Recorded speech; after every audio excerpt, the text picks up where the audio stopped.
Hey y'all, it's Squid. Welcome back to the channel on this Sunday morning. And I know some of y'all are in frozen tundra land, but it is like almost 70 degrees here. So your girl's in a tank top today because it's warm in here. How is everybody doing today? So I took Friday off because the little and I got into I become Mama Jungle Gym. Let me close this. I become Mama Jungle Gym. And she doesn't skip a beat, but somehow her kneecap and my jaw made contact. She kept playing and Mama was out. So yeah, Friday morning was not not a good morning to want to sit on the internet and talk for 2 hours. However, I do have updates for y'all on some cases, but last night I was alerted by more than one person. And y'all know who you are, and I appreciate you when I'm not paying attention to the docket and stuff, to start going through stuff. And last night at about 8 o'clock, and look, like my hair is not even brushed this morning. Well, I promise I brushed it. It just doesn't look like it. But look at all this stuff is disappearing. Like all this stuff around is disappearing. Everything's being put into boxes. Hey, Patrick, how are you? And thanks to my mods. Y'all are awesome. I love you guys. I couldn't do this without you. And Slug, I'm still mad at you. Somehow you ESP'd to my daughter that sleep is a myth. So you and I got we need to talk, So this is a weekend of stuff that I never thought I would be doing. There is stuff that got filed last night by Bubbles. I counterclaims and a affirmative defenses. And I did something on Friday night that I never thought I would do. I emailed a federal judge because for those of you who were watching Megan and Tug and them talk, and Shizzy was on there too. I apologize, Shizzy, for not mentioning that you were on there the first second, but they were talking about an email that they all got. Well, your girl got one too. I'm just not in a clique, so I'm the newbie on the block, so I don't get included in the cool kids club, so to speak. But yes, your girl received one of those too. I just didn't say anything because I alerted a couple of people, the people who I thought were vital to know about it, like Larry, and so he could let Jeremy know. And then when I realized that I wasn't the only person, because God forbid I think that Bruce is only obsessed with me, but I didn't want to talk about it because, like Shizzy said, in Georgia, he can make you privy to a lawsuit, and I don't want to be privy to a lawsuit. So I didn't really read it. I forwarded it to the judge. I screenshotted it. I sent it to a federal judge, and I will also be putting it in my next bar complaint because that is the most unethical thing I've ever seen from a lawyer, and I thought that I had seen it all. So, I don't know. I didn't ask. I just wanted to make sure that somebody got it to I wanted to make sure that somebody got it to Jeremy.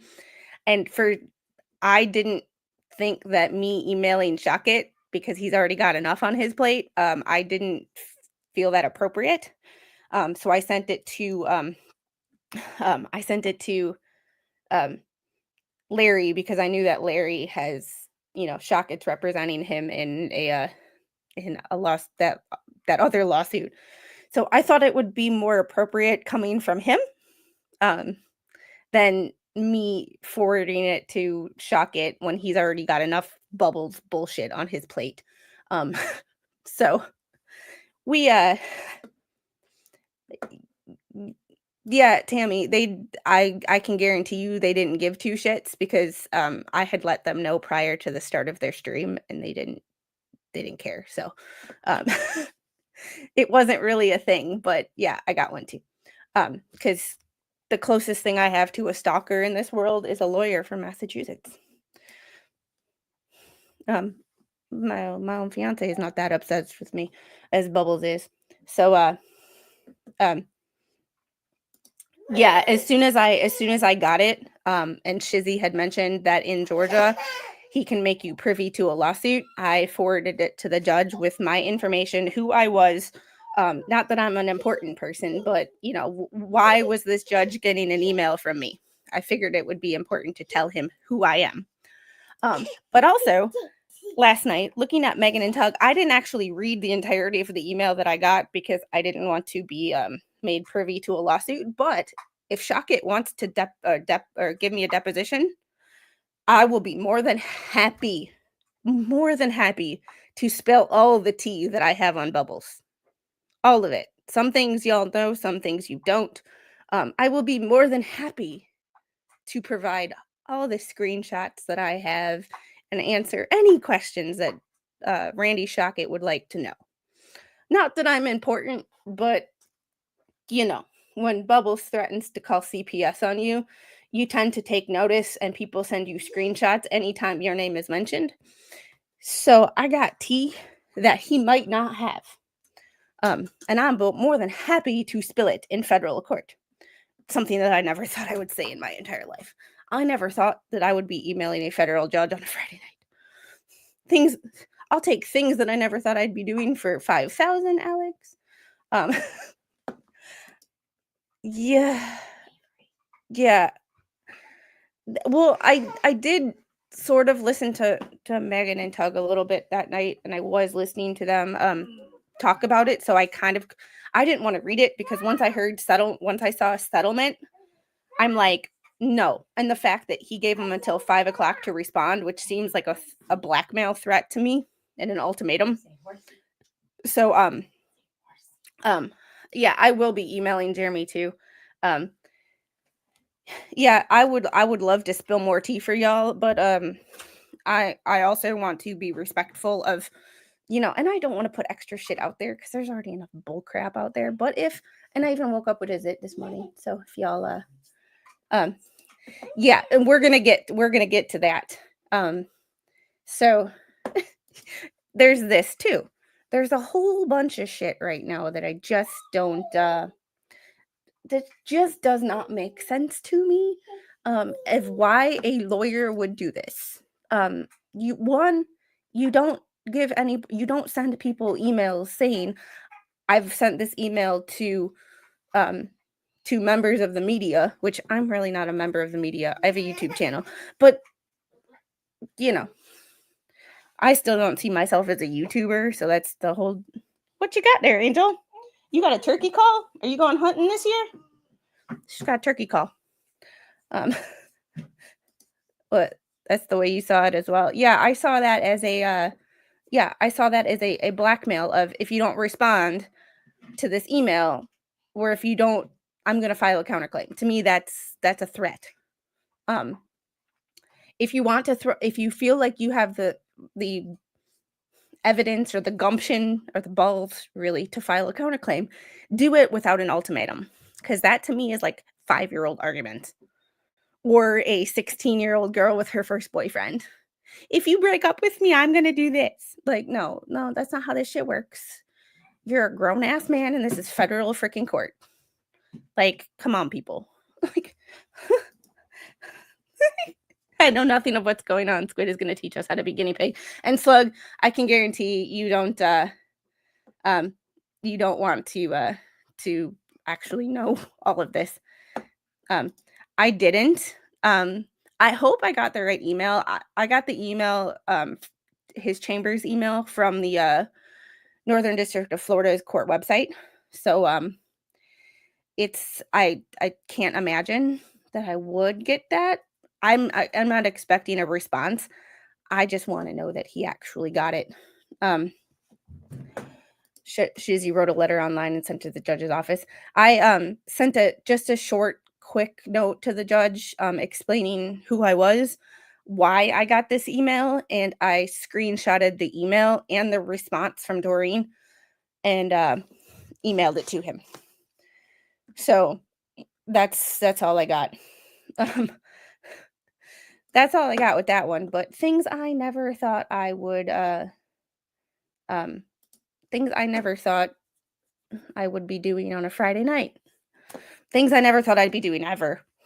Like, um, so let's see. We have, and there's two of these. There's one for John Cook and there's one for Lynette. From what I saw, they are the same except for the names. Um, so I will be just sharing one because I don't feel like reading through this whole damn thing twice, because of all the things that that Bubbles has written, this makes the least amount of sense to me in the um this makes the least amount of legal sense of, like, yeah, threats from a lawyer is not a good thing. Yeah, and I have yet another reason to file a bar complaint in 3 different states. Starting with Florida, because if he loses his pro hoc vice status, he can't be anyone's lawyer in Florida. So, and he's gonna find another puppet.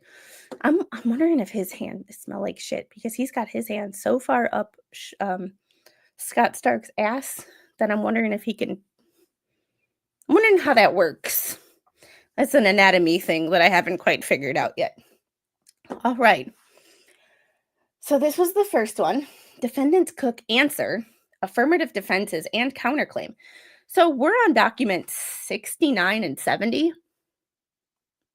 69 and 70. He's just now answering document 1, which to me is the first thing that seems a little sus. And I really hate the fact that I just used the word sus, but it's like the perfect, like, it's I've been amazed at the depth of unprofessionality that has sunk into an all-time low. I just don't know how much lower the judiciary can be allowed to go. I don't get it either. I've only had a channel for 11 months, or 10 months, but I've read court documents for a long time before that. I've followed court cases. I've read stories on lawyers. I have never in my life seen a lawyer act like this. And this is even including Gingras. Gingras is not this bad. Gingras is interesting, to say the least, and a little bit sus. However, it's so Bubbles is doing a colonoscopy without a camera and without the colonoscopy prep. BBB is a proctologist. And this right here is why I started my channel, because one, I just like to rant, because everybody knows I like to rant, and Mr. Squid doesn't like to listen to me rant because he doesn't give two shits about the shit I rant about. And Mama Squid is sitting right here. So it's Sunday, she's over for the morning. So it's morning. So Mama Squid is here. So if you see me look over, she's who I'm looking at. So it's just one of those things of, like, I just don't understand this. And this is one of the reasons I started my channel, was because I like to call out. One, I like to educate people on how our legal system actually works. I'm not a lawyer, I'm a layperson. But a lot of people don't understand why these processes take months and years to actually get to court. And two, I hate corruption. I hate corruption. I'm a very by the book person. I was military, so I saw corruption firsthand. I hate corruption. If I'm expected to follow rules and I'm expected to be ready for an audit at any time and I have to follow the law, why doesn't everybody else?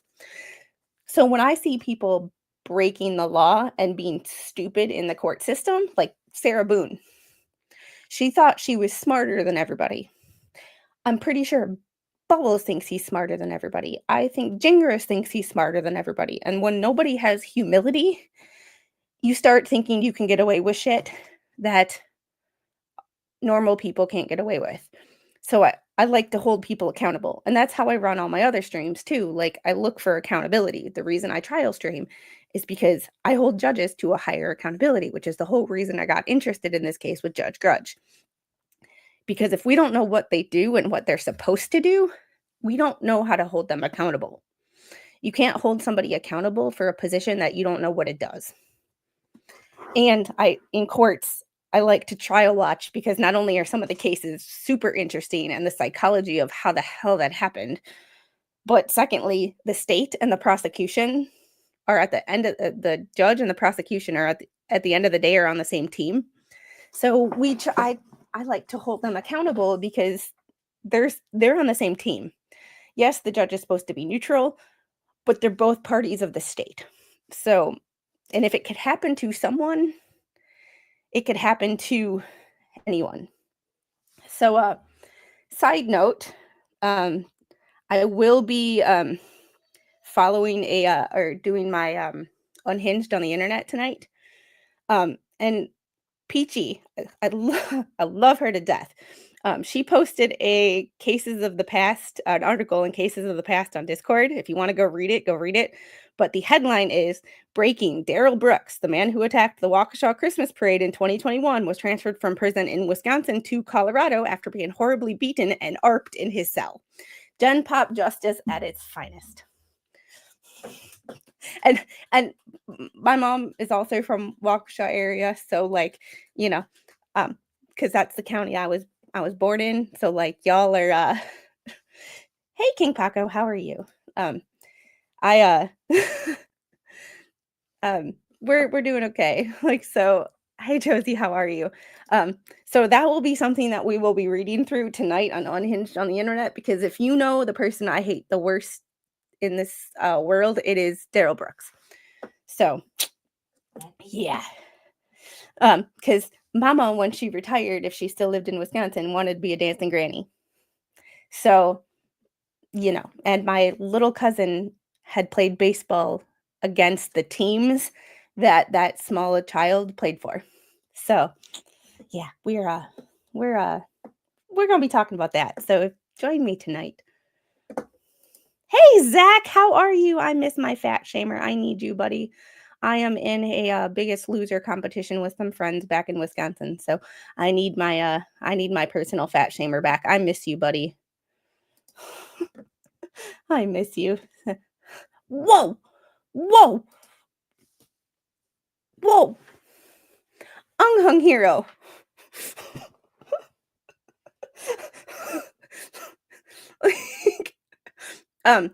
It will be probably about 7:30 tonight. It'll be before, or actually it'll be 9. It'll be after Jeremy, because I know Jeremy does a Sunday Night Live. Can't stay, but wanted to fat shame and say hi. Unhung hero, thank you for the $100 super chat, and I'm about to kick your butt. If I ever go back home, I'm calling you, and I'm kicking your butt. By the way, for every $25 in super chats, you know I do one of those. I got those when I went to. You want to try one of these? I'm gonna give you a small one because they have Reaper peppers on them, Mom. You think I can't handle garlic? It's not garlic. It's what's on the garlic. Okay, I'm gonna have to go wash my hands after this. Oh yeah, Super Bowl's tonight. Oh, I will save it for next week. 4 garlic cloves at once. Here goes 4.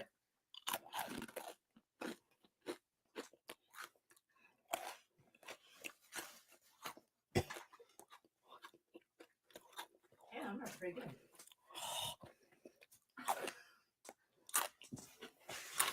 Oh, no, Mama Squid goes, Mama Squid goes, oh, those are pretty good.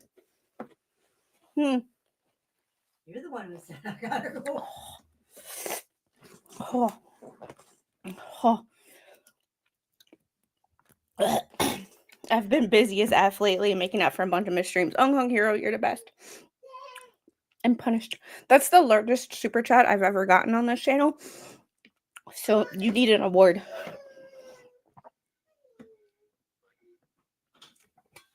Oh, I have 280 people watching, and I just ate 4 Reaper pepper garlic cloves. What? Whew. They are really good, though. That's the thing. They are really, really hot, but they are really, really good. And that's the dilemma, because they are really, really, really good. All right, getting to this.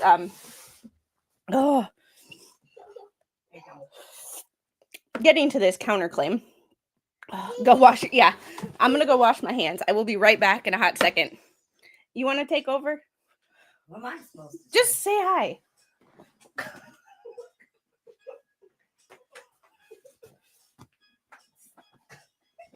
Is that one of those hello world? It's Mama Squid.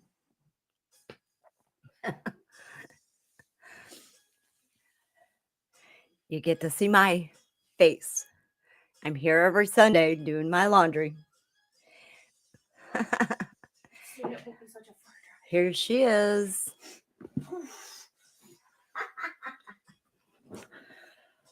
Oi, oi, oi. Taking those garlic cloves for those of us who can't. That's my little, everybody's got a grift, and not since everybody, well, not everybody, since the haters call me a grifter, and I'm the world's worst grifter, I figured I might as well come up with something silly, and that's it. Everybody says, hi, Mama Squid, good to see you. Your mother's beautiful, you look like twins. Well, they always called you Mini Mary. Yeah. Mini Mama. It is what it is. All right, let's get into this. You want to do my laundry too? Thank you. I have enough of my own.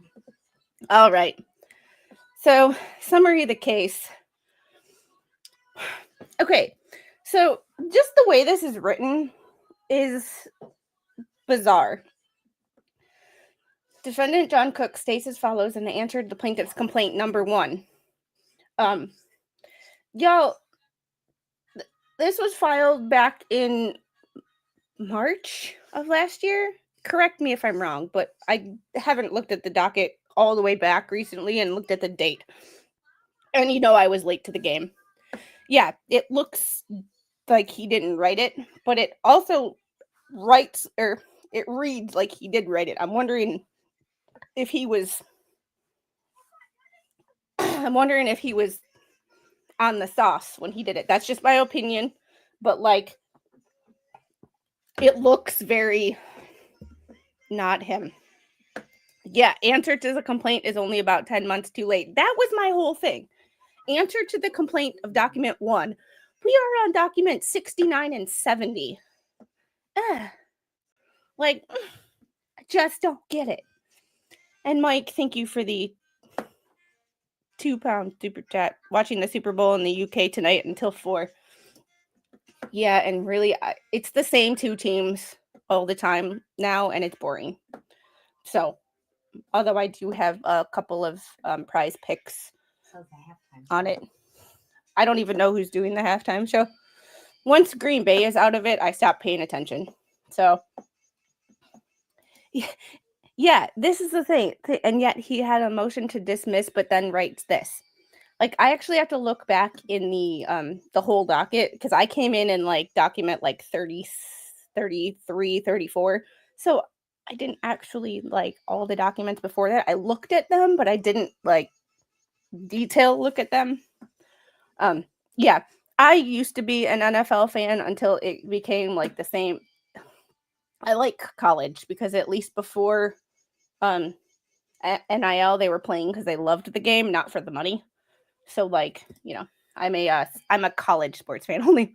Only watch for the commercials, and they're getting boring too.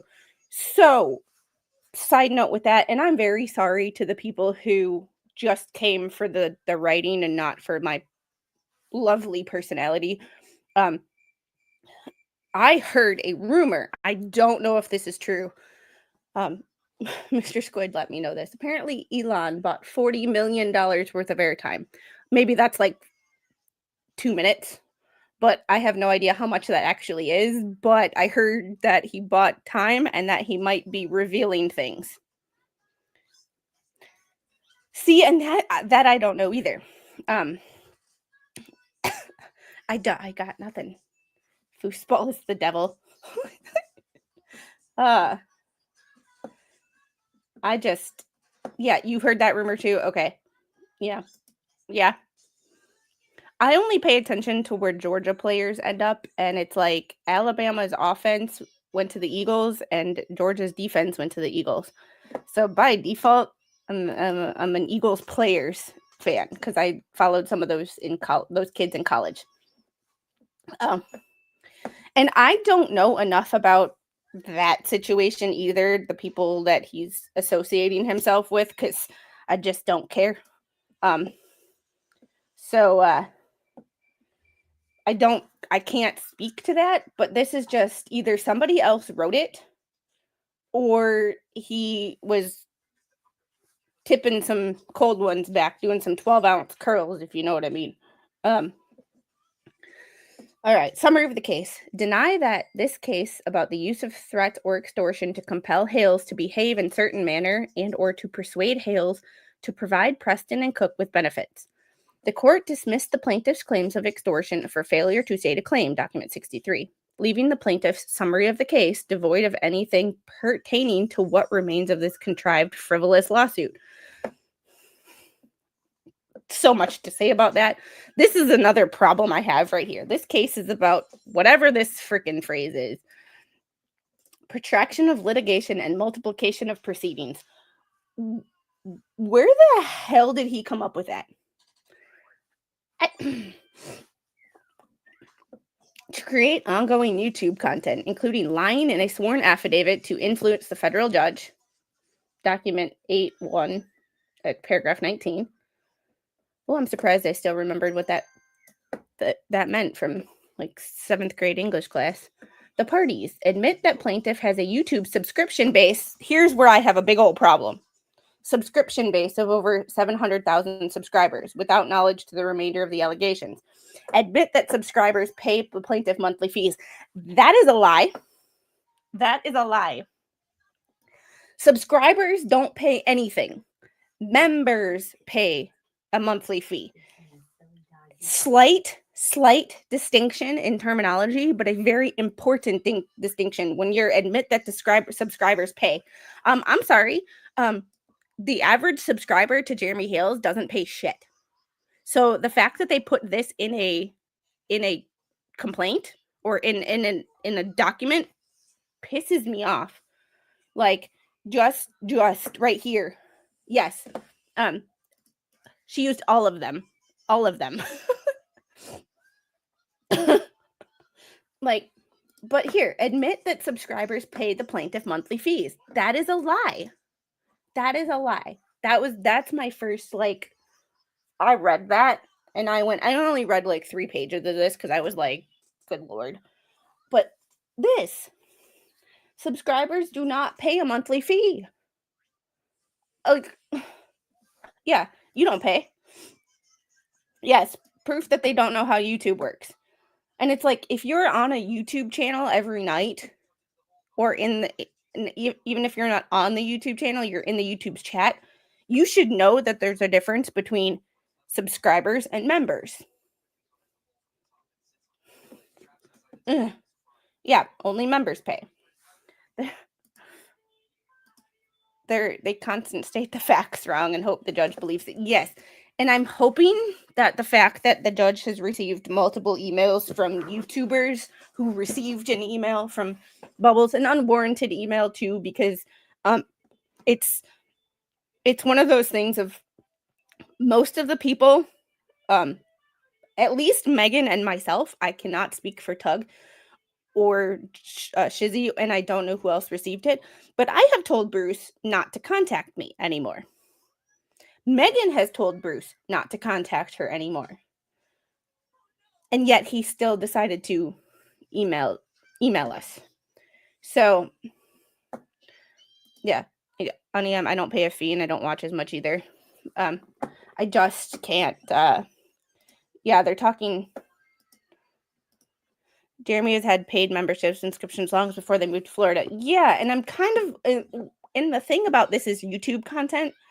The only people who didn't have or as far as I'm aware, and don't quote me because I could potentially be wrong on this, but like many of us had channels long before this case came along. I didn't, but I still had a channel before this, and I talk about other things. But the fact that they imply that all of this is for YouTube content, um, I'm pretty sure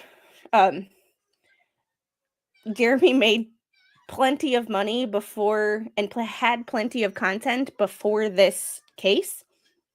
And I believe that more of his money is going to for paying lawyers now. That instead of like, why would you make content? Why would you give yourself this many migraines and cost this much money for content? Like that doesn't, like, I pay for documents and I pay for StreamYard and that right there, and I pay for a couple other things, and like I've had to, upgrade some equipment, and that right there is basically costing everything I make on YouTube in a month. So like, I don't understand why you would purposely go out and spend some money. That the logic just is not there for and if the logic is not there for me, I'm pretty sure that Jeremy thinks the same way. Like, I can think of much easier ways to come up with content than paying a lawyer thousands and thousands and thousands of dollars, giving myself a damn migraine every day, being scared for my life. Like, I can yeah. I would really like to see that in Discovery. If we, like, there's a good chance we'll never see all the data until whatever is released in court. But that is something that's interesting to me. And I'm sure they have all that data. But it's just one of those things of like, I'm sure Jeremy can think of cheaper ways to come up with content than a lawsuit that has gone on way, way, way past where it needs to be. Yeah, his highest views are looking for treasures. Like, I just don't. And yes, does this catch everybody's attention? Yes, but that's because it's real life. And people are interested in what goes on in real life. And he has said he has made this channel about his life. And guess what? When this becomes a big part of your life, a big part of content becomes this. Like, it's common sense to me that if I have like a family vlog channel, that a big part of my life would be about what's going on in my life. Jeremy seems like the same kind of mentality. Like, I don't think so. It probably depends on the type of lawyer. Like, if you're into real estate and you have a real estate attorney, maybe something in there can be a tax write-off. But I don't think just a defamation lawsuit is a tax write-off. So, yeah. It's just one of those, hey, Musey. It's just one of those, like, if you're going to come up with content, yeah. Jeremy had his YouTube long before Lynette came along. He comes up with content all the time. Doesn't need Lynette. That's kind of my mentality too. Like, a lot of people have lots of content, and this is just a portion. So when he says it's all for YouTube content and all these channels, like, I talk about this when there's a new document. But other than that, I have Sunday Night Unhinged. I have the new Ruby Frankie lawsuit that Rosalind and I are going to be talking about today. We have the Dr. Joe lawsuit. We have many other things. I have more content than I know what to do with right now. And in fact, I'm having to push things back because I just don't have the time or energy. So this number 3 was like the biggest lie right here. Like, deny the characterization of plaintiff's social media platform as an open video diary of Hale's life, as this world would connotate that plaintiff's actions featured in his content are not contrived for the purpose, but are genuine chronicle of his life, unconnected to the purpose of creating content. The more accurate characterization of the plaintiff's social media platform as concerns the defendant is that it is used by the plaintiffs to cyberstalk them for entertainment and profits, give rise to liability under 18 U.S. Code 2261A for targeting defendants Preston and Cook, and 18 U.S. Code 2261B for targeting Preston's young child. Sweet Jesus, leave the child out of it. Leave the child out of it. See, and that. So funny story. To those of you who haven't followed my channel for more than a couple of months, I followed this through Megan for the Judge Grudge stuff. But when the Judge Grudge stuff went away, I stopped covering it. The only time I ever mentioned Jeremy on my actual channel with my content is when I was on vacation after the hurricane. I was on vacation after the hurricane, and the arcade in the hotel had Coin Pusher. And I said, and that's my favorite game anywhere. Like, anytime I go to a carnival, if you can find me in the Coin Pusher. Like, if you can't find me, that's where I am. So I made a joke about having a coin pusher, like Jeremy Hales. That was the only time the name Jeremy Hales was ever mentioned on my channel in my content. And it was because I thought it was funny that I was making a coin pusher video. I was just chronicling, hey, we don't have power, we don't have internet, we don't have cell phone service at our house. So we extended our already pre-planned vacation by a day. And I was chronicling what I was doing when I was by myself in the hotel, because I was giving Mr. Squid and the little some daddy-daughter time. So I would go play Coin Pusher and try to earn her tickets so that we could get prizes. And then all of a sudden, that's when I started getting the haters and the threats. All I did was mention Jeremy Hales because I was doing a Coin Pusher video. So funny. Like, yeah, yeah. So, like, it's just one of those. So 700,000 subscribers paying $1 each month. One, subscribers don't pay. And secondly, not everybody's a member. And YouTube also takes 30%. So, yeah. It's just weird. And the fact that all they're doing is responding to each paragraph and they're not actually like writing a response. It's like going bullet points of paragraph 4. Okay, here's my response to paragraph 4. Here's my response to paragraph 5. They're not actually putting what they're responding to. It's so stupid to me. Like, he has done this before through Stark in the thumbnail case. This to me is like, were you like, were you just not paying it? Like, this is not how I've ever seen a response written. I've never seen it where they're just deny, that this paragraph is gratuitous and does not contain a factual allegation capable of meaningful response. And the only way to make this better would be the only way to understand this in its context is to open up document 1, which I don't have, and understand what they were. Yeah, the little's having a meltdown. It's just so bizarre to me. Angel. She's having a meltdown because she was on the counter. Oh, yeah. My counter climber. And Nana said no. Without knowledge of the plaintiff's expenses and efforts to build and maintain relationships and goodwill. Like, oh, yeah. Of course. I figured you were, and it's like, but it's just one of those things of like, sometimes the haters see a comment like yours and they take it seriously because they just don't. Yeah. Oh, I agree. This is one of the most poorly written motions I've ever seen in my life.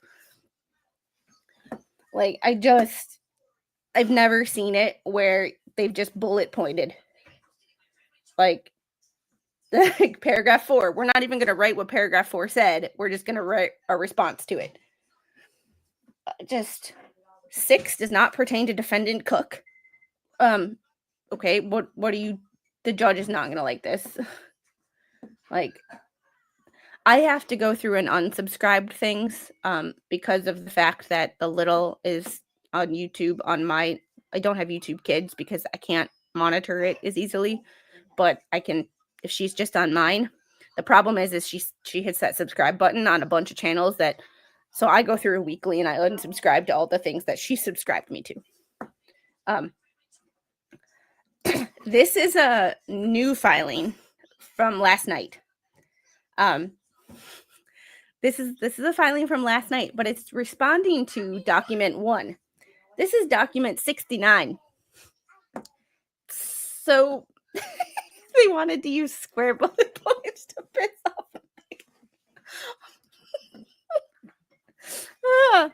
It's just 7, admit, accept,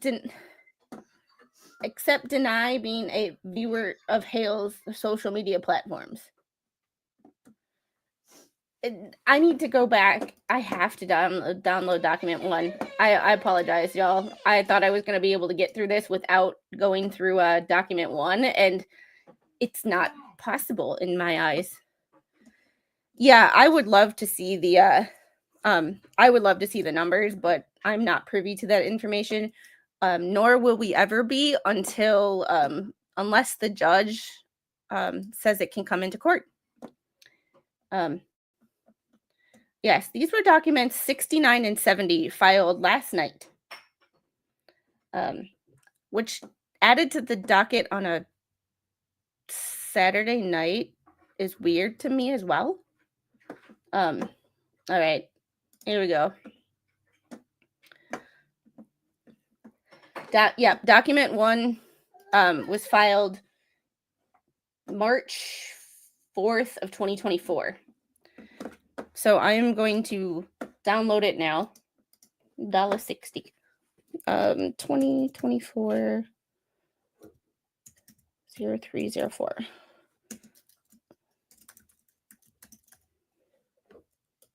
And I believe what's interesting to me is it's not even like, it just doesn't make sense. Like, I've never seen this in my life.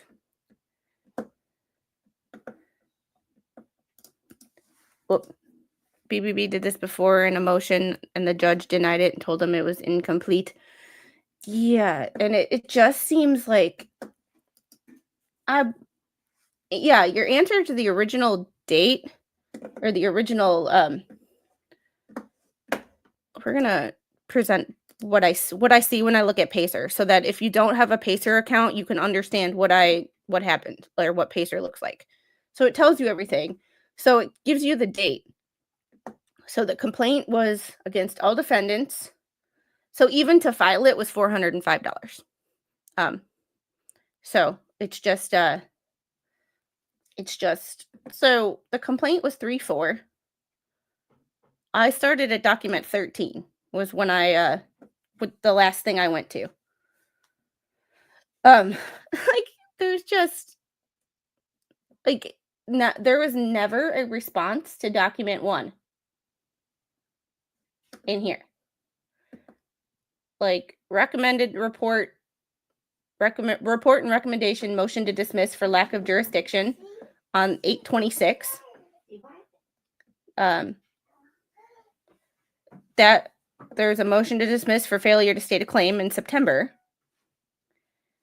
There's a motion to take leave or motion for leave to take deposition from plaintiff Jeremy Hales. There's never a response. Like, there's never a response except for a summary judgment. Plaintiff's memorandum of law in opposition to defendant's 19 motion for summary judgment filed by defendants. Like, it's just we're getting to that. This is what we were reading was the counterclaim, but we're still stuck on the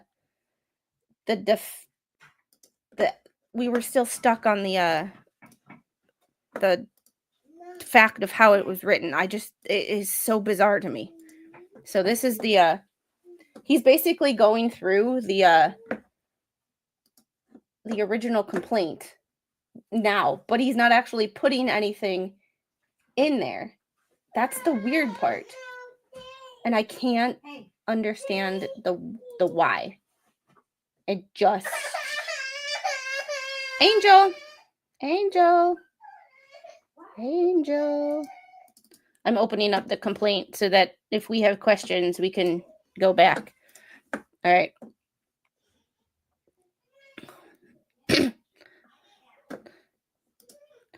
All right. Jurisdiction and venue. Deny jurisdiction. So let's see what 8 is.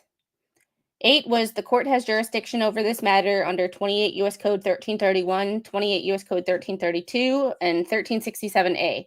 Venue is proper in this court pursuant to 28 U.S. Code 1391B. So, deny jurisdiction under U.S. Code 1367 or 28 U.S. Code 1331. Deny jurisdiction under 28 U.S. Code 1332 as the plaintiff cannot establish a minimum amount in controversy greater than $75,000 in light of A, there never having been any valid claims of extortion, giving rise to potential treble damages plus attorney's fees, such that the inclusion of counts 3 and 4 into the complaint unduly influenced the court's exercise of federal jurisdiction. See document 14, paragraphs 14 and 15, when the possible actual damages are combined with the possible treble damages under the possible reasonable attorney's fees, the court easily finds it's more than likely not in the amount of in the controversy exceeds $75,000. The judge had already said that they have jurisdiction. Like, yeah, let's just ignore the fact that discovery hasn't been completed. Like, let's just ignore. Like, was this written on, like, wish.com, the attorney version? This reads more like a confession. This reads more like a ninth grade English report when you're answering questions. Oh, somebody just sent me another email. Bruce, I told you to stop emailing me. I told you to stop emailing me. Told you to stop emailing me. Told you to stop emailing me. So, an answer to a court complaint never includes the complaint. Because he's banned from my chat, now he's emailing me. Bruce, stop emailing me. Answers always just respond, and you compare the responses to the complaints paragraph to which they respond. I've never seen a complaint responded this sloppily. Oh my goodness. I read all your 68, 70 some stuff. Like, I already read all that. Bruce, stay out of my stream. Go away. And I've never seen, in all the response to complaints that I've ever read, I have never seen one that is written this sloppily. The ones that I have seen explain. Paragraph 8. The plaintiff says this, and we're responding to it. Like, I've never seen, and maybe in Massachusetts they do it differently, but I will show you the response to a complaint in a different stream. I will show it to you in the other federal lawsuit that I'm covering. I have never seen, like, I have never seen. I have the response to Jaden Rashada. I have the responses in those federal suits. I have never seen. It always goes into what the defendant or what the plaintiff said and then why they're disputing it, not bullet points. Like, I've never seen this. Like, I have never seen this, and especially in a federal lawsuit. And I'm currently covering 5 federal lawsuits right now, and I have never seen these. Bruce needs to flock off. Yes, Bruce, please leave. You are not welcome here, and stop emailing me. Stop emailing me. So the amount of times I've heard you say stop emailing me would indicate at this point it's considered harassment. Am I wrong? To me it is, but by the law, I'm not really sure it is, because you're gonna, I'm not touching you kind of thing, like a toddler would do. So even Mama Squid says you sound like a toddler. And I'm probably older than he is. No.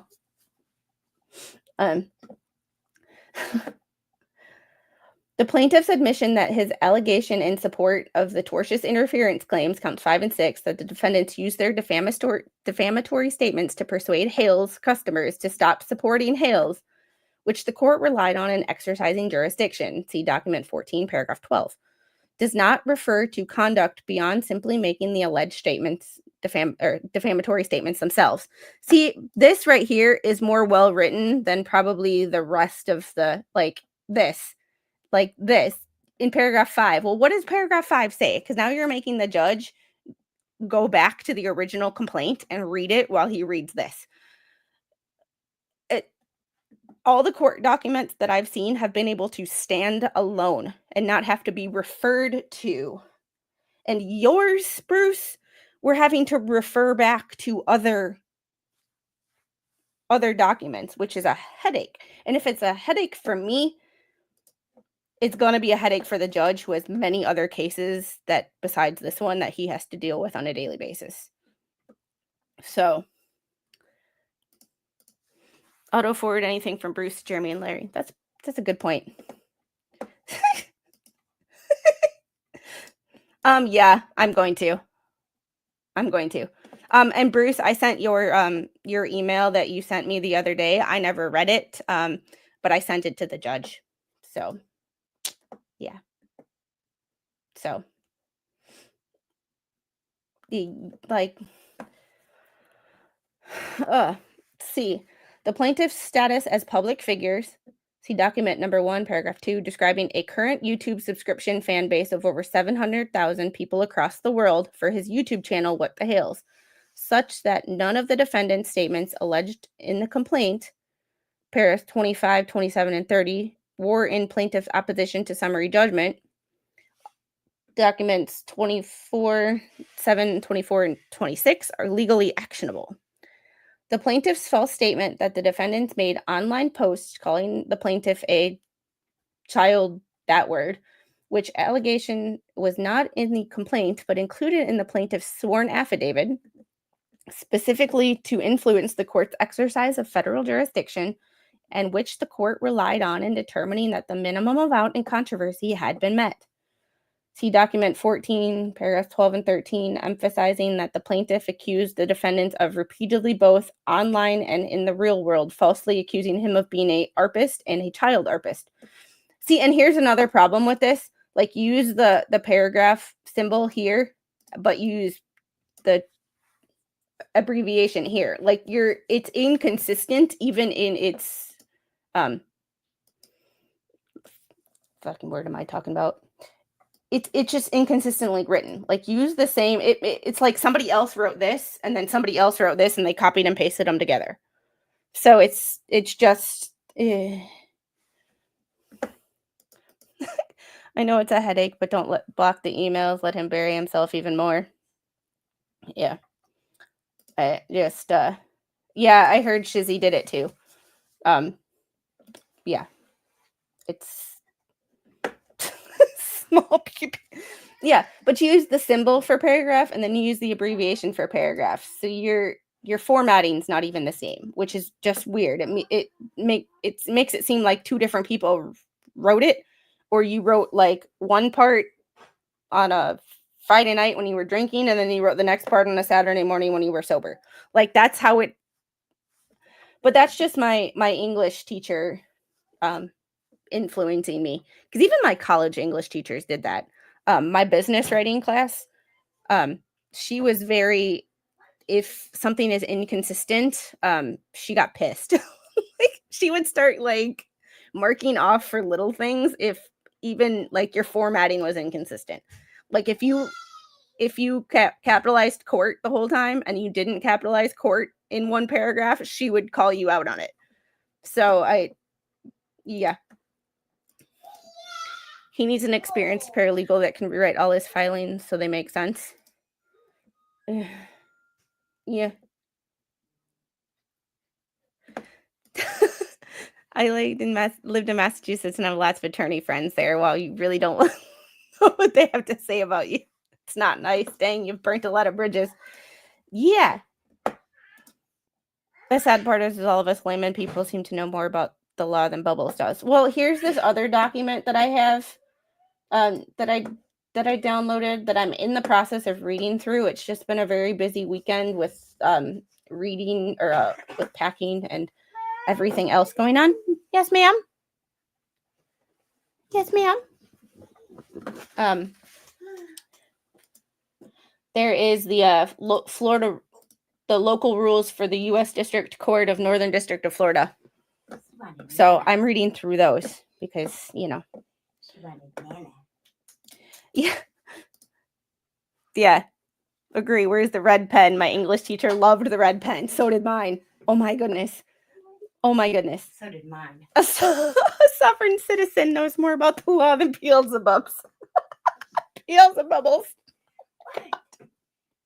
Sorry, you Priscilla's realm, you broke me with the Beelzebubbles. Yeah.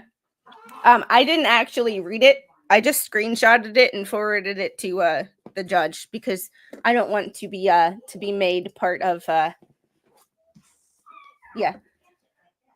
Can you compare Doc 1 single spaced? Doc 1, here's document 1. I'll just, you can see why. I'll share my window and just let you see why that this looks why I look really confused. Beelzebubbles. Rosilla's realm, can I steal that? Because that's hilarious. So this is document 1. This is the current document, 69. Oh, how have I never seen that? So this is and then the docket. I have the docket open too. So this is why we're looking a little confusing. Get off of there. Yeah, I didn't make any of the email that I got the public. I just straight sent it to the judge because I'm not being made a part of any lawsuit. But I never thought I'd be emailing a federal judge on a Friday. That's the things I didn't believe it had happened. So let's go to 10. Factual allegations. Here, admit venue is proper in the Gainesville division of the Northern District of Florida, although the location of the proceedings is inconvenient. Well, I believe, and this one, correct me if I'm wrong, but I believe that it's an overflow. So there's overflow. Yeah, document 1 is Shockett's, but what he's doing is just referring to paragraph 10. So paragraph 10 in the original complaint is December 2020, Hales purchased land for part-time operations of his social media platforms in Levy County, Florida, without knowledge to admit or deny. So they have no idea. So instead of just denying the factual allegations or going through it, he's paragraph 11, admit. In 2020, Preston and Cook resided together in North Point, Sarasota County, Florida. So it's having to go back and forth between this that is more difficult than it should be. Admit only that a channel was created as needed to have a YouTube ID to chat and comment as millions do without being accused of creating a channel that is intended to mean by the plaintiff.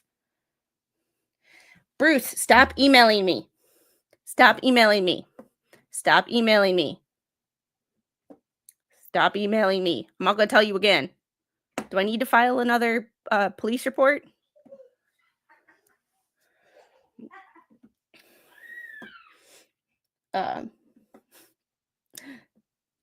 Deny that the channel has been used to make content for public consumption or barely any content other than a few home videos.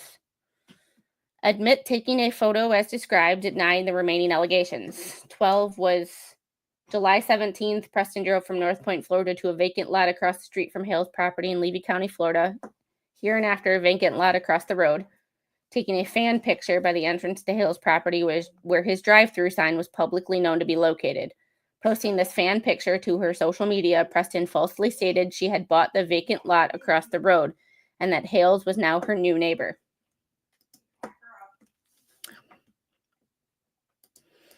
Yeah. And I don't agree with everything Randy has done. Some of the filing, some of the wording he's used in the filings is just dropping down to Bruce's level. And like I said, I call BS on both sides where I see it. It's just when one side threatens me, and one side won't leave me alone, um, you tend to naturally drift towards the side that says, I don't agree with everything you say, but you do you. It's your channel. And then, yeah, like one side I won't hear from. One side I don't talk to Jeremy. Like I'll email him occasionally when I have stuff like this. But I've never we don't chat. Um and yeah, Bruce, you are cyber stalking. Like, yes, go touch grass. Go touch grass. You gotta be bored. Uh yeah. Ooh, that's a really good point too. Or maybe I'll just hire Shockett as my lawyer.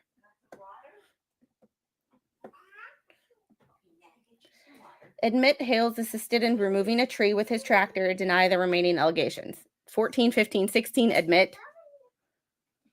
Admit to Facebook groups. Like I said, I've never seen this. Like I've seen plaintiff stated this. We admit that that is true. Or you just don't mention it at all. But he's going line by line and paragraph by paragraph, I should say. And admitting or denying. Admit to Facebook groups that may have been included posts relating to donations for a 501c3 tortoise rescue. Unable to meaningful respond to the phrase made it clear subjectively means as used by the plaintiff. Yeah, and the thing is he doesn't make me uncomfortable. He just pisses me off. Like,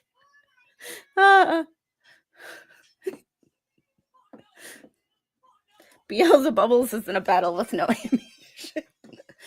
Yeah, and I'm sorry, like harassing me and then trying to intimidate me. You have already figured out that I don't take kindly to intimidation, and the fact that you tried to intimidate me last time, Beelzebubbles, is the only reason I am talking about this case to begin with. Thank you. So if you would have just left me the hell alone, I never would have started talking about this, because this is yeah, and the only reason that I am currently talking about this is to piss you off. And the fact that you keep emailing me makes me well aware that it's working. So thank you. Yeah, he's the closest. I told Megan the other day when I let her know that I got the email too. I said Bruce is the closest thing I have to a stalker. So yeah.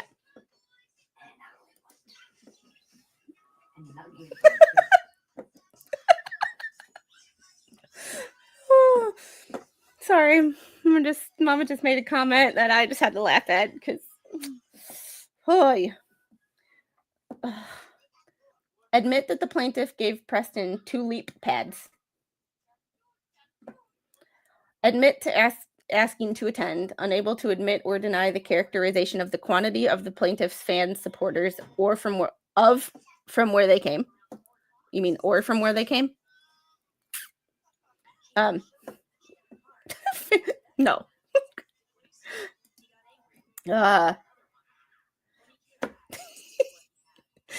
Squid case, she's fighting with fire. I just have the truth. Literally, I read documents and I give my opinion on documents. Y'all know I don't talk about any other shit with this as in regards to any other stuff that's going on. I literally read documents, and apparently that annoys people because I don't pick and choose what I read.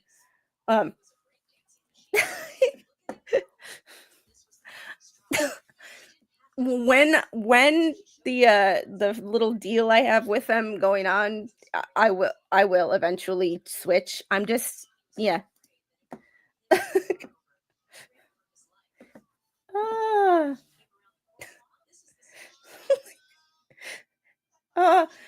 Tony 2A, thank you for the $10 Cash App. You are awesome. Thank you. Skip the local PD and go straight to the FBI. We'll go further as Bruce is involved in a federal case. Ooh, well, I never thought about that. What if I went to GBI?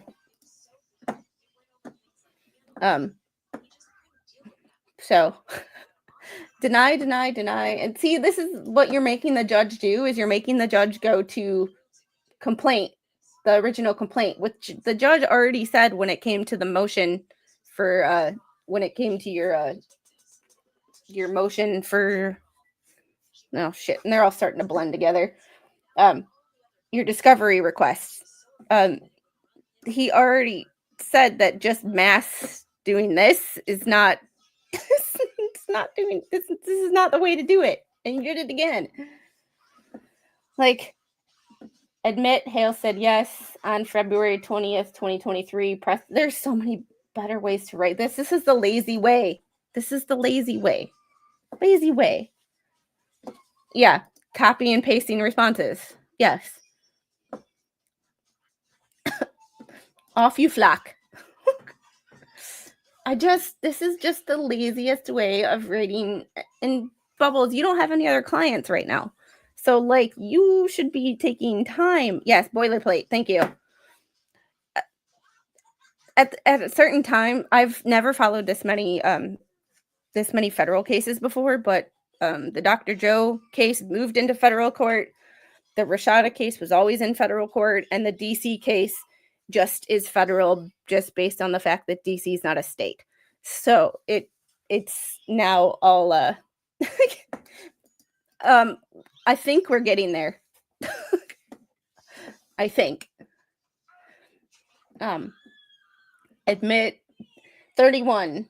Deny generally and deny any additional action or conduct apart from any alleged statements themselves to the extent made that could constitute using statements to persuade customers of Hales to stop supporting him.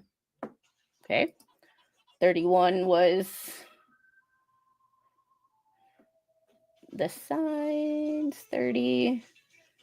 Despite knowing the falsity of their statements, Preston and Cook used their defamatory statements to persuade Hales customers just to stop supporting Hales.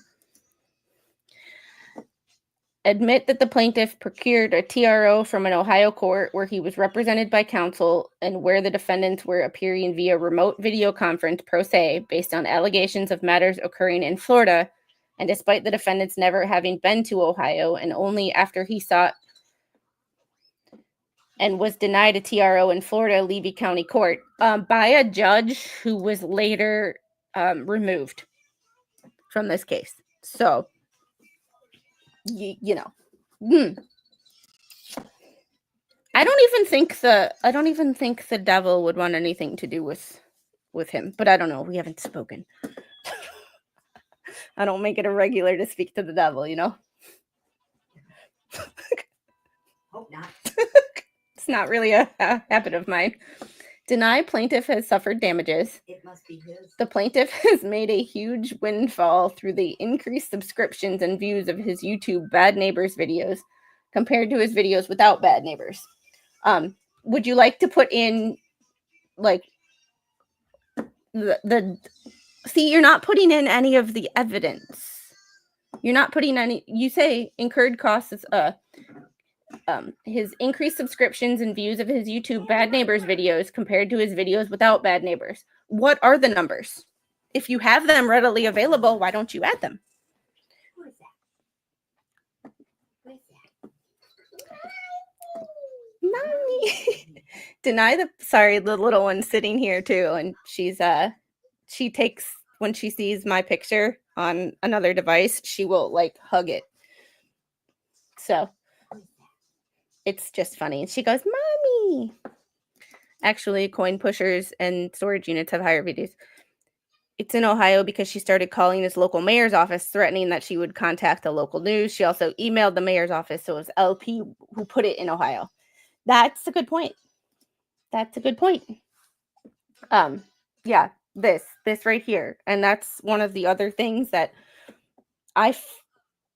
PP Beans pages. Okay, sorry about that. Sorry, Drew. That's me being tired on a Sunday morning and having no caffeine. Because this is the first day I'm actually able to talk more than like 5 minutes because my jaw doesn't hurt today. Like, because the little one need me, using Mommy Jungle Gym, need me in the jaw and made it a little sore. So this is the first time I've actually been on my computer in 2 days.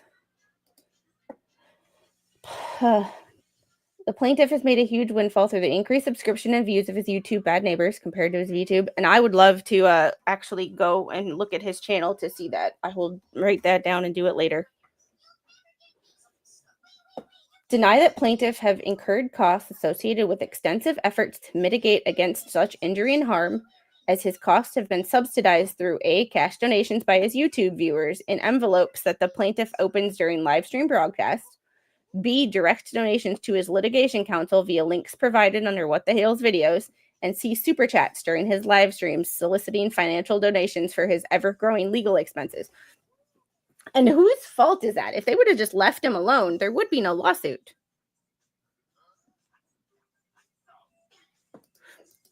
Actually, I think all of you guys, you, Megan, Tug, Shizzing, Larry, and MG Law, got more subscribers. I love following you guys, and not just because of this foolish BBB stuff. Yeah, and Linda, we don't attack anybody else here just because they may be in other people's chats. You can take anything like that out of my chat, because that's not what here is for people who don't always agree on things, but are opening to listening to other opinions. So we don't attack anybody for who they have watched in the past or who they currently watch, because at the end of the day, I don't care. So I understand where you're coming from, but take that somewhere else.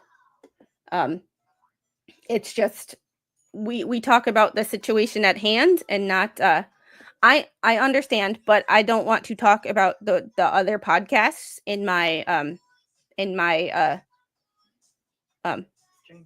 in my stream. That's just not that I read legal documents, and any opinions I have about who's where and who watches other people's channels, it's not my thing. So yeah. Legal expenses are not part of the original lawsuit. The judge decides about legal fees. Yeah, it's yes, I understand where you are coming from, Norma, but that's none of my concern. And unless someone is being straight disrespectful in my chat, we don't talk about other podcasts or what people have done in other places. That is not in this chat. I'm sorry if y'all don't like it. That's a you thing. But I will not allow other podcasts and people to be admonished because they appear in other people's streams or financially support other people. At the end of the day, I don't care. Y'all are all adults. You have a problem with somebody else, that's fine, but take it out of my chat. Like, I just can't. Like, it's like deny. The statutory language speaks for itself. Well, how about you include it so the judge doesn't have to go back and refer to what paragraph 40 was? Paragraph 40 was Florida Statute 836.05. You could include the statutory language of 836.05 speaks for itself. You could at least, it's okay. It's okay. Like I said, the only person who is blocked from this channel, there are two people, and they are both lawyers who are blocked in this channel. Everybody else, y'all have problems with everybody else, you can block each other or email each other and take that off of my channel. You have problems with people, it's okay. Like, everybody's entitled to their opinion. But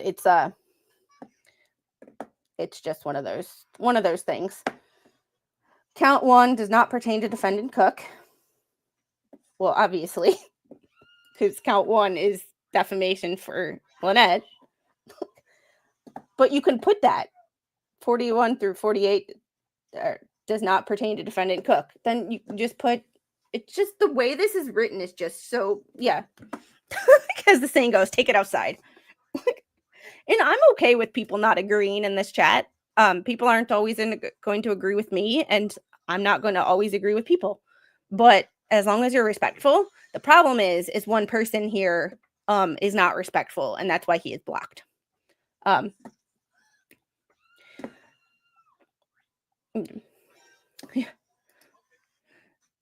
Yeah, I'm not a huge What the Hales fan, definitely not a Lynette fan. This whole lawsuit is just a joke. Yeah, and I was literally only paying attention to it because of Judge Grudge, because I believe in holding legal counsel and judges accountable, especially since they get that, that they get they should be held to a higher standard, lawyers included, and that's why I read and I break down and I give my opinion, whether my opinion is right or wrong.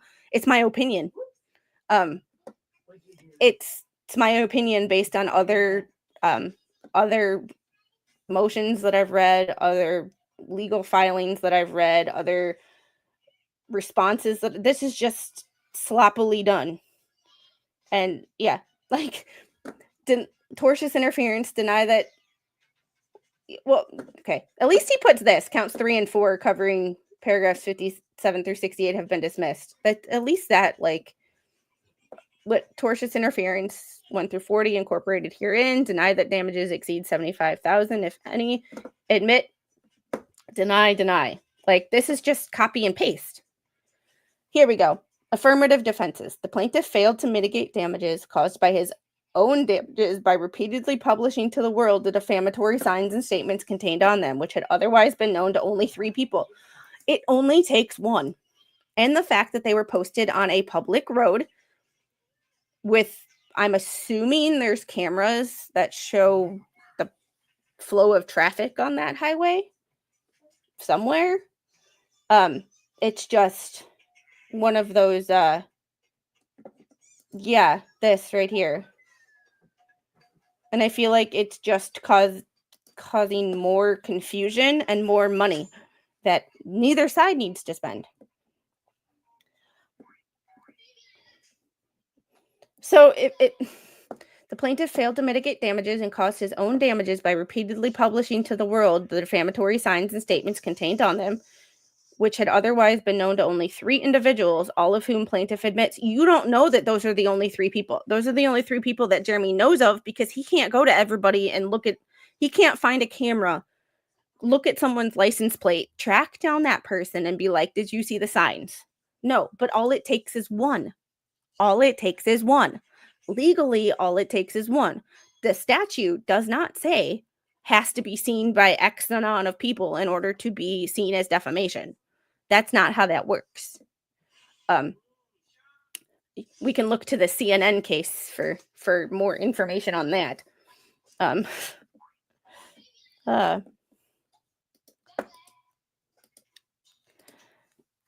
If you watch Willis's late videos, there is no New York City type traffic, but there is traffic in Otter Creek. Yeah, and like my town, there's not traffic, but there is traffic, It's like if something is posted on the side of the highway, you can read it.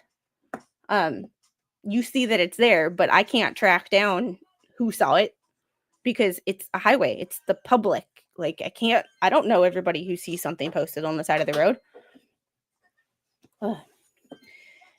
If any individuals are or became aware of the signs other than the 3 people who know about the statements or on them were false, it will be due to the plaintiff's publication. They were posted on a public road, so there's a lie. They were posted on a public road, so anybody driving by could have seen them. I don't know everybody who drives by, but if I post a for sale sign outside of my house. What happened, Angel? You're stuck? Okay. Hold 1 second.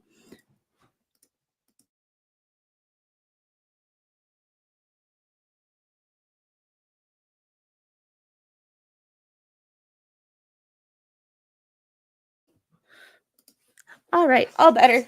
She whenever she can't reposition herself on a chair, she goes, I'm stuck. It's like, technically you're not stuck, but I'll help you, Same here. Small town, no traffic, but there's a major roadway that goes through the town that is highly trafficked. Yes. And you will not, yes, this right here. Highway is busy, time of day. Who knows how busy in the early AM? Doesn't matter. They were posted on a public road. That's the thing. And you don't have to know how many people saw them. That is not anywhere in the statute.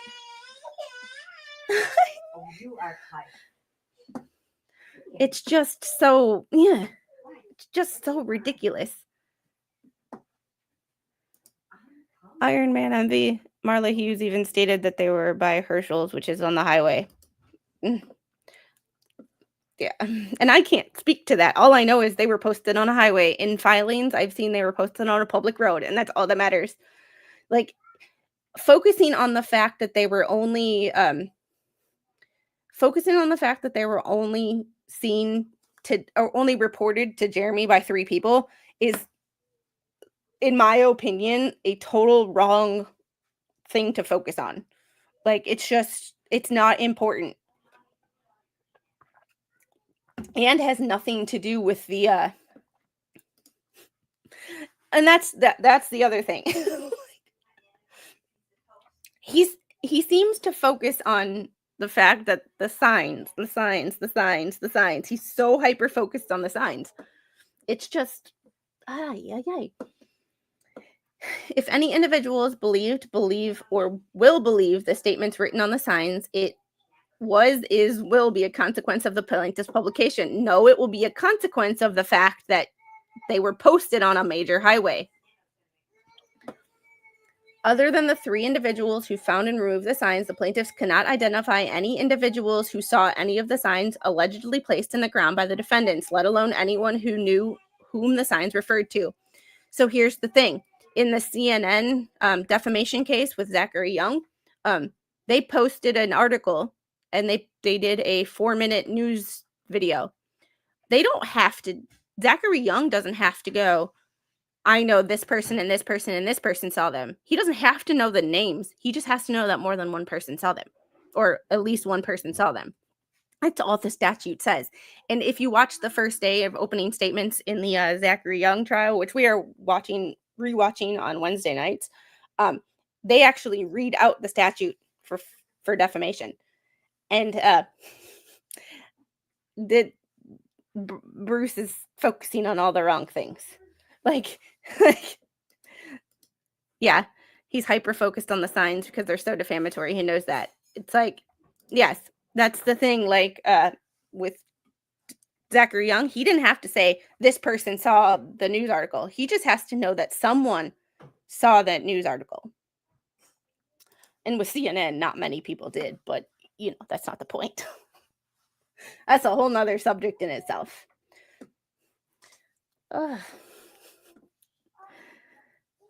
Other than the 3 individuals who found and removed the signs, the plaintiffs cannot identify any individuals who saw the signs as allegedly placed in the ground by the defendants, let alone anyone who knew whom the signs referred to.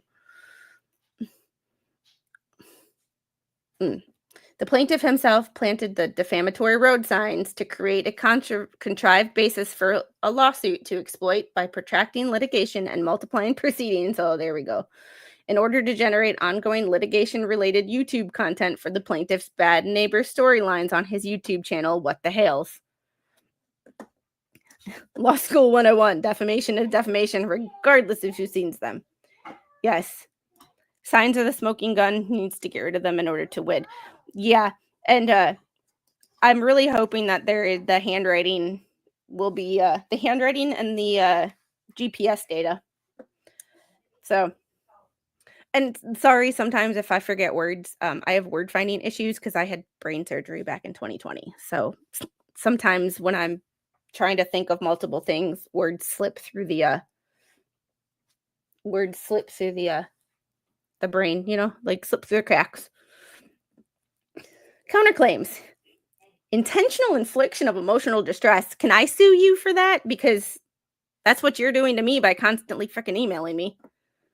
The plaintiff and his counsel conspired to form a contrived basis for filing litigation against the defendants, not to pursue meritorious legal claims, but to generate ongoing litigation-related YouTube content via whatever that thing is, purposely protraction of litigation and multiplication of proceedings. I don't think the judge is going to like that acronym being used.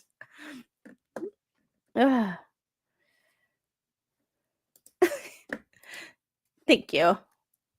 It's just one of those things of, like, sometimes things get mixed up in my brain, um, when I'm trying to think of stuff and, like, "No, that was the other case," or "That was the other case," and I just can't some words, yeah, this happened after the cease and desist letter. There's that point too. Uh, yes, this has been my point from the very beginning in why if I were Lynette and John, um, I would be upset with Bruce because um, I think it would be important for Bruce to review the Johnny Depp case. JD's attorney gave an interview. The jury took him as acting as JD's agent and awarded damages for that article. Yeah. Um, and I can see Waldman did one interview, and his Johnny Depp was on the hook for Adam Waldman's statements. So you might want to go back and look at that because yeah. Mm. Ah, I'm gonna send Deuce my old civil litigation book. Maybe he'll learn something. Yeah. I just joked that my brain was too big, that it was falling out of my skull. So, because it's not literally too big, but my cerebellum was herniated down into my spinal cord, and every time I'd move my head, I'd crush my brain. Hi. Hi, that's me. I haven't changed my name. I don't plan on it either. Like some people. Sorry, that was wrong of me. The plaintiff would benefit financially from ongoing litigation and generating fresh, compelling YouTube content with the aim being to create as many issues and proceedings along the way as possible. I have the problem with all these stupid, poorly written documents that are providing everybody else with with content. Bruce is not. Bruce is the one providing people with content. Bruce is the one providing people with content because I would not be having any content because I don't talk about I don't watch any Jeremy Hales videos. I don't go over his videos. I don't talk about anything that happened off of documents. I read documents. So he's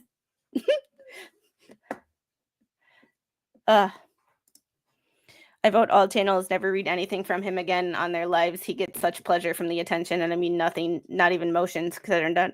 That's a good point. Yeah, and he still got held accountable for it. So Bruce is content. Yes. like Bruce's content. It's hilarious content too. Yeah, he's creating content for his PR team. But it's just interesting because I literally just read and judge based on legal filings. Like, if it's not in the legal filings, there's a good chance that I don't know about it. Plaintiff's counsel would benefit financially from regular stream of legal fees funded in large part by donations from viewers of the plaintiff's YouTube content focusing on this litigation, with donations coming in the form of cash mailed to the plaintiff, donations directly to his counsel via link under his YouTube videos, and other methods of donating, as if Lynette's not doing the same thing. With the legal fees being paid by donors, there would be no limit on counsel's expenditure of billable time, so that he has a financial incentive to protract the litigation to multiply the proceedings, thereby fulfilling the purpose the plaintiff in bringing a lawsuit, generating ongoing fresh litigation-related YouTube content for the plaintiff's storylines. But here's the thing. Lawyers have an ethical duty not to do that. And I believe some people aren't ethical and some people are. Like,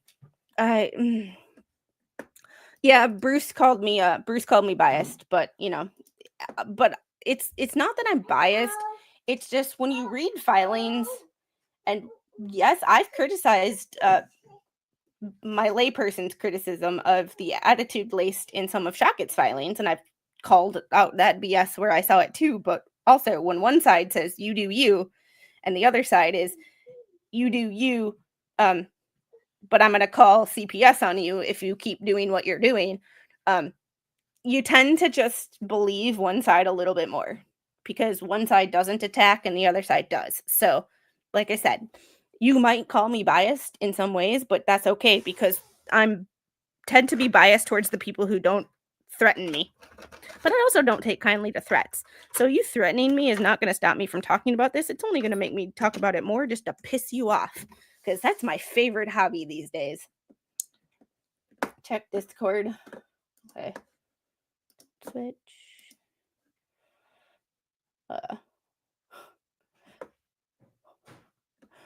Oh. Aha.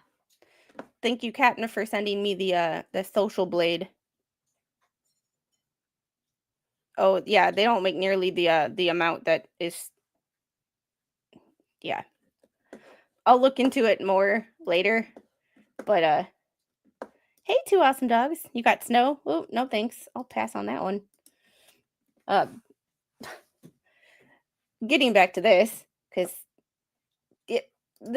I believe in the grand ethical schemes of things. I believe Shockit wouldn't do this, and I believe Shockit wants to get rid of this whole thing because of the fact that Bruce is a giant freaking headache. Yeah.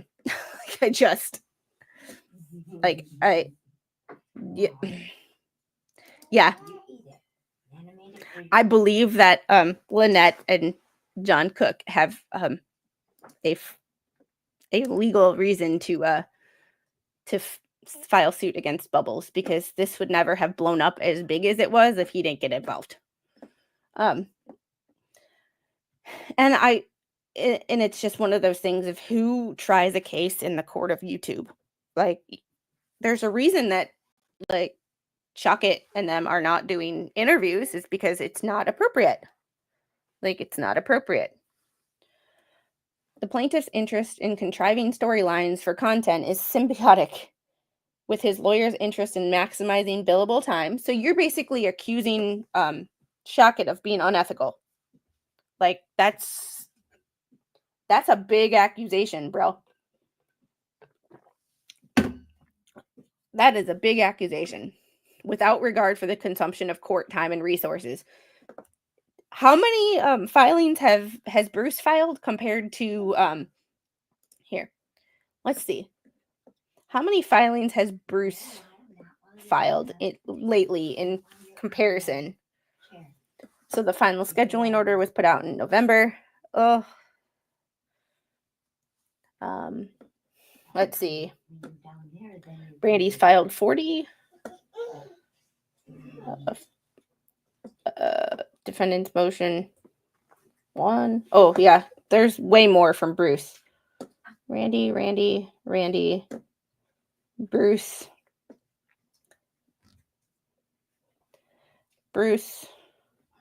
Yeah, there's been way more stupid ones. Yeah.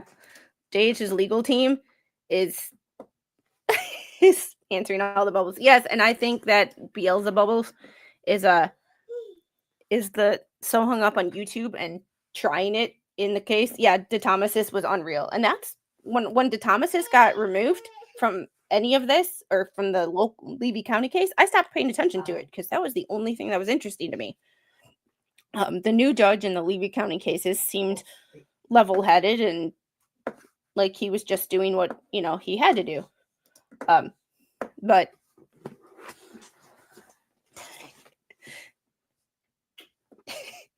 did she just lick your nose? Silly girl.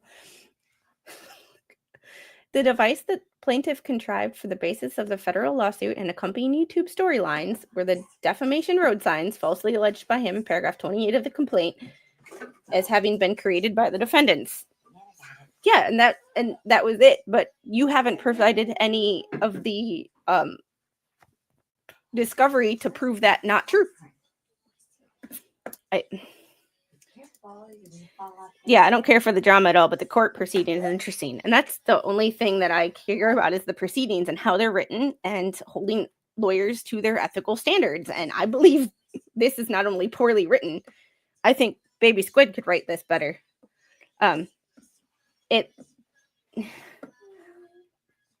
It's just so weird. The plaintiff framed the defendant so he could accuse them of being responsible for the signs basis for filing his present lawsuit, creating litigation to generate YouTube content. He is so obsessed with YouTube content that he doesn't realize he is the YouTube content. He is the YouTube content, not his clients. He and his ridiculous filings and the ridiculous way of writing and the fact that he's focusing on YouTube, he is the content. The plaintiff's accusations that the defendants planted the signs were and are false and known to be false by the plaintiff. Diaper change. The plaintiff's statements accusing the defendant of creating and planting the signs were made and continue to be made with malicious intent to injure the defendants. The plaintiff also falsely accused the defendants of extortion and tortious interference as additional contrived claims to generate litigation content. I don't believe spending money on a lawyer and getting the law involved in anything is intentional content. Like I don't think that like I don't like yeah, it does seem like that. They seem like one and doing the same. So there's the $1 million question that I have. Yeah.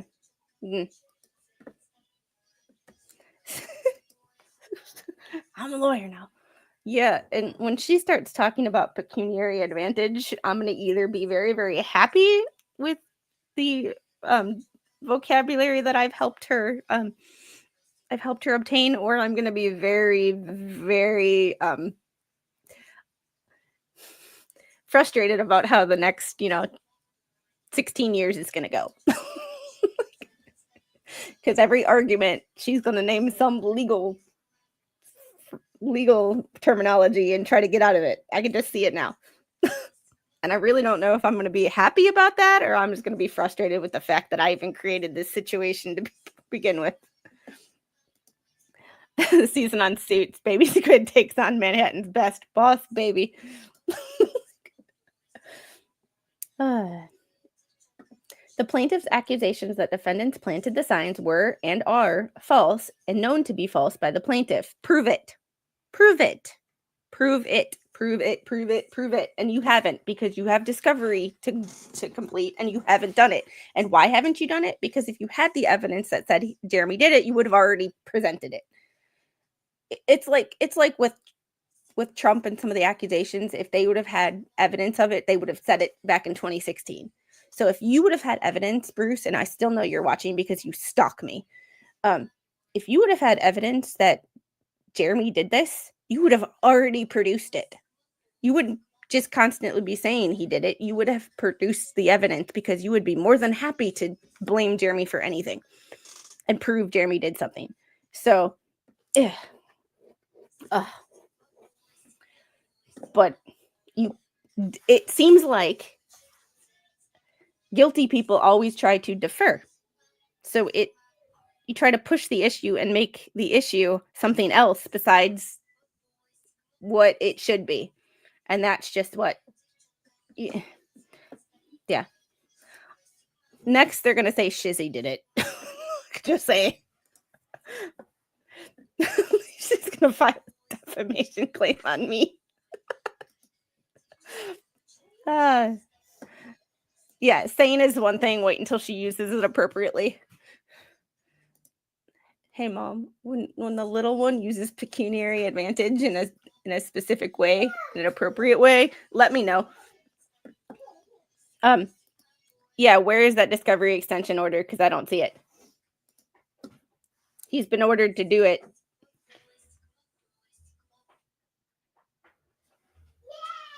So it's the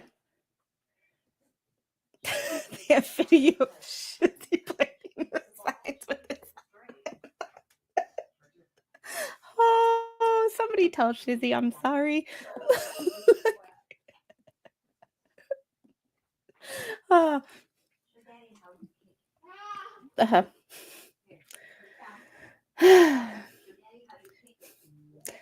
The plaintiff's statements accusing the defendant of creating and planting the signs were made and continue to be made with malicious intent to injure the defendants. The plaintiff also falsely accused the defendant of extortion and tortious interference as additional contrived claims to generate litigation content. The plaintiff's false accusations have caused the defendants to be subject to hate, ridicule, contempt, mocking, humiliation, threats, false reports to the government agencies, vulgar and menacing messages from strangers via phone and written messages, and other harm. And how much of Bruce's actions have opened them up to that? Because I don't remember paying attention to this case before Bruce got involved. And Bruce attacked somebody else's chat who has nothing to do and has never ever covered this on her own channel and started attacking people there. So some of you know who I'm talking about. I'm not going to name names because she does not have anything to do with this, and it's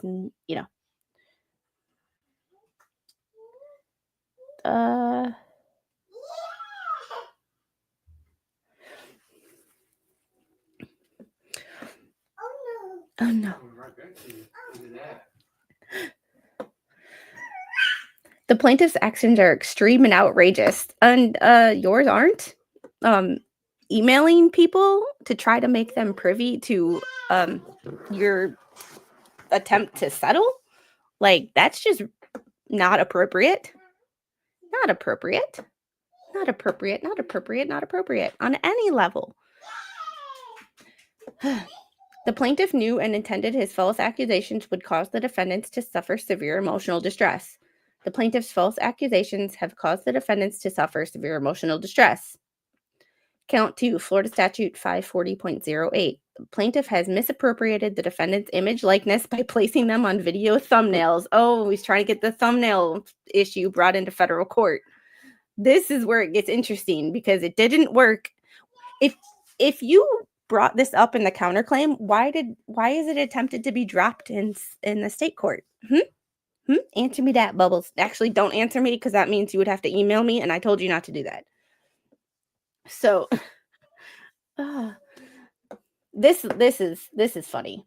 In order to advertise the videos as bad neighbors, videos in which the defendants appear involuntarily as villains in the plaintiff's contrived YouTube storylines. The plaintiff's use of defendant's image and likeness has been without their consent. See, and this is not going to go anywhere because don't the Thunder Cows use Jeremy's picture in their thumbnails?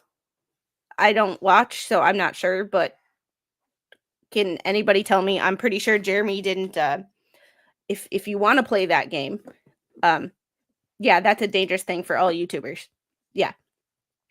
So if they appear, if Jeremy or George or Larry or Megan appear in any of the hater channels thumbnails, you just made this whole point moot. So Boomer Squid be boomering, they use a character. Okay. The plaintiffs use the defendant's image and likeness has been for commercial and or advertising purposes in order to increase views of videos revenue to the plaintiff from the videos as a result of using their image of the defendant. Because the plaintiff's unauthorized use of the defendant's image and likeness for commercial and or advertising purposes, the defendants have suffered loss and injury. How have they suffered loss? They don't make anything. They don't have jobs. And injury are entitled to recover reasonable damages, including royalties. That's funny. That's funny. How do you lose something when you don't have a job? Is it possible to suffer losses when you don't have anything, you don't make anything?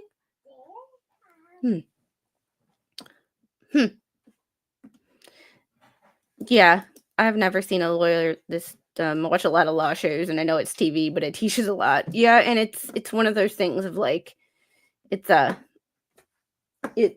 just like in all the legal filings I've ever read, this is just not written very, like, this is written better than the first part. I will give him that much. But then it's the content of the you're trying to bring the lawsuit that is trying to be dismissed in state court to to federal, which seems, if I read that deposition correctly, you were involved in the state issue, according to Scott Stark, and you want to dismiss it there, but bring it up here. Make it make sense. Yeah.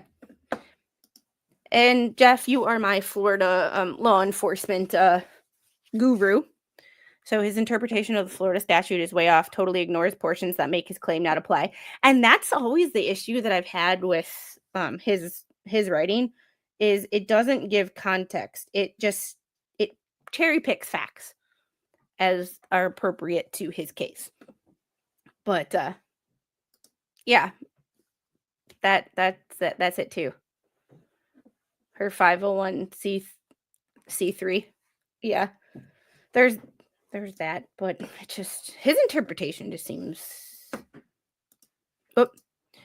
under the plain view doctrine by SCOTUS, everything can be viewed or recorded from a public roadway or sidewalk. There's his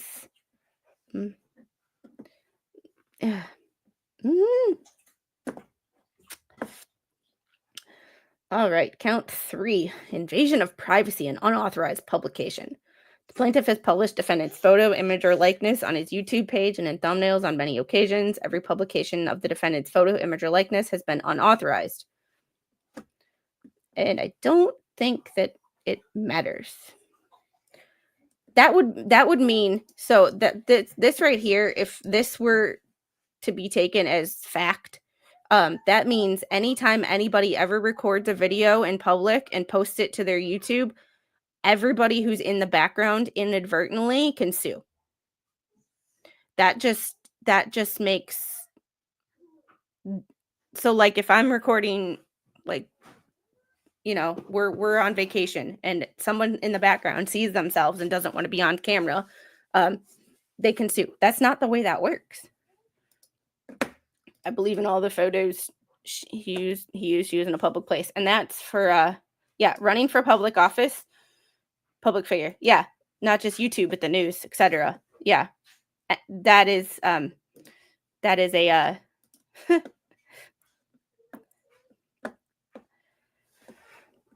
the plaintiff's publication of the defendant's photo, image, or likeness has been intended to humiliate and mock the defendant. No, I think she's been doing a good job of that on her own. The plaintiff's publication of the defendant's photo, image, or likeness has invaded the defendant's privacy. Then, if taking a picture in public invades your privacy, don't go out in public. Don't go out in public, because you're always on camera in public, whether it be street cams, surveillance cameras at the store, surveillance cameras on people's houses. Like, you were always on camera. So if you think that is an invasion of your property or privacy, I go try to sue everybody. Sue the state and see how that works. So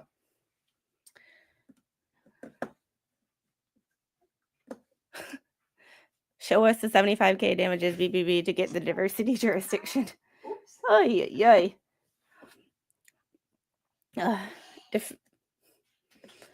The invasion of the defendant's privacy by the plaintiffs via unauthorized publication of his photo, image, and or likeness has caused the defendants to suffer damages, including but not limited to severe emotional distress. Defendant Cook requests a bench trial. Yeah, there's that.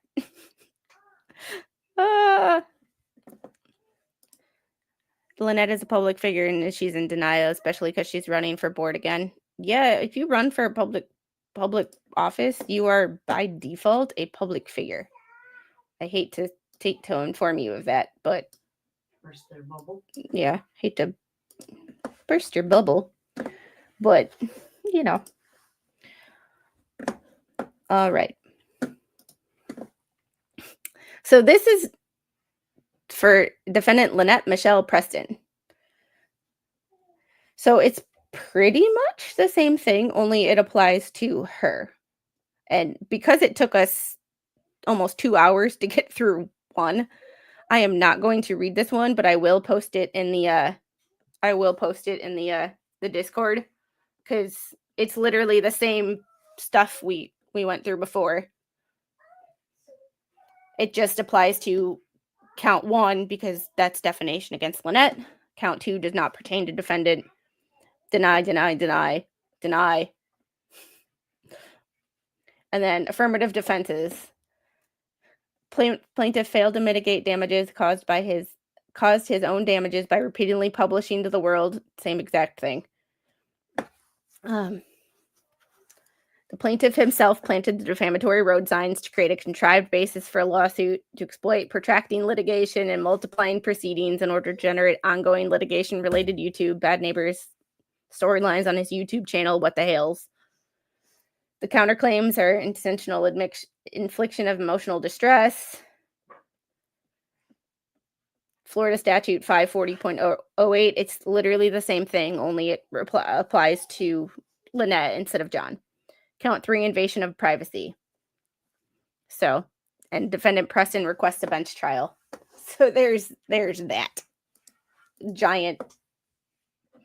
Yeah. Stop trying to make fetch happen. Okay? Stop trying to make fetch happen.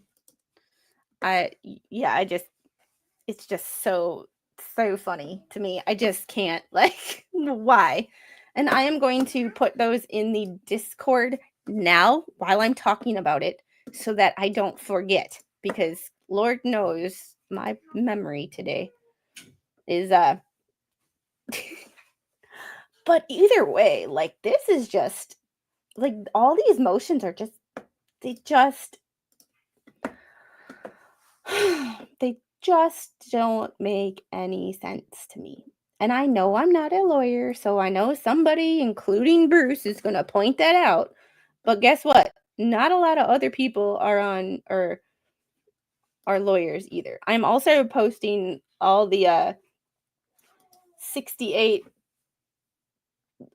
one attachments 1, 2, 3, 4, 5, and 6, and the judge's motion or order to compel discovery. Hey, King Paco. Thank you. I appreciate you. I know that you and I don't always agree on certain things and certain topics, and we don't like the same people, but that's okay because you are always here and you are always respectful, so you are welcome. And then I am going to put I'm trying to organize this better so I can find things easier because I have a lot of documents on my computer. I have the motion to dismiss based on diversity jurisdiction. Bruce, you sound like Daryl Brooks. Too many uploads. Okay. Too many uploads. There's that. There we go.